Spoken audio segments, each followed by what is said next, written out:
Mission life के अंतर्गत हम न केवल भारत में बल्कि पार्टनर देशों में भी रूफटॉप सोलर और रिन्यूएबल पावर जनरेशन को प्राथमिकता दे रहे हैं। यूनाइटेड टाइम्स, सच के सिवा कुछ नहीं, हर पल आपके साथ।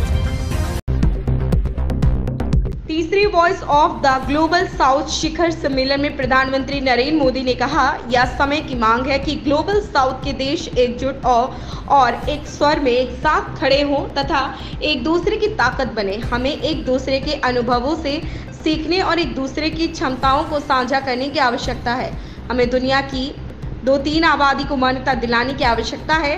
भारत ग्लोबल साउथ के साथ सहयोग करने और उसके अनुभवों को और क्षमताओं को साझा करने के लिए दृढ़ संकल्पित है। हम व्यापार, समावेशी विकास, सतत विकास, लक्ष्यों की प्रगति और महिलाओं के नेतृत्व वाले विकास को बढ़ावा देना चाहते हैं। यह समय की मांग है कि ग्लोबल साउथ के देश एकजुट होकर एक स्वर में एक साथ खड़े रहकर एक दूसरे की ताकत बने। हम एक दूसरे के अनुभवों से सीखें,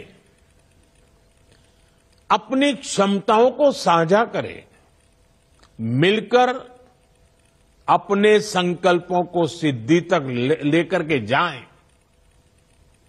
मिलकर 2/3 मानवता को मान्यता दिलाएं और भारत ग्लोबल साउथ के सभी देशों के साथ अपने अनुभव, अपनी क्षमताएं साझा करने के लिए प्रतिबद्ध है।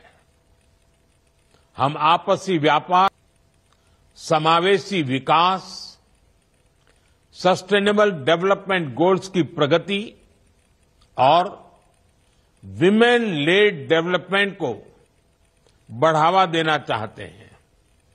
पिछले कुछ वर्षों में इंफ्रास्ट्रक्चर, डिजिटल और एनर्जी कनेक्टिविटी से हमारे आपसी सहयोग को बढ़ावा मिला है। मिशन लाइफ के अंतर्गत हम न केवल भारत में बल्कि पार्टनर देशों में भी रूफटॉप सोलर और रिन्यूएबल पावर जनरेशन को प्राथमिकता दे रहे हैं। हमने फाइनेंशियल इंक्लूजन और लास्ट माइल डिलीवरी के अपने अनुभव को साझा किया है। ग्लोबल साउथ के विभिन्न देशों को यूनिफाइड पेमेंट्स इंटरफेस यानी यूपीआई से जोड़ने की पहल की है। एजुकेशन, कैपेसिटी बिल्डिंग और स्किलिंग के क्षेत्र में हमारी पार्टनरशिप में महत्वपूर्ण प्रगति हुई है।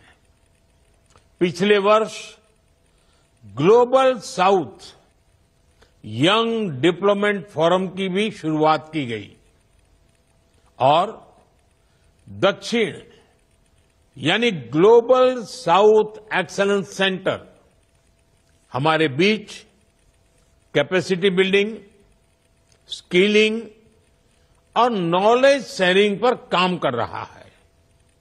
बने रहिए हमारे साथ। हमारे चैनल को लाइक करें, सब्सक्राइब करें, बेल आइकन दबाकर कमेंट बॉक्स में कमेंट करना ना भूलें। धन्यवाद।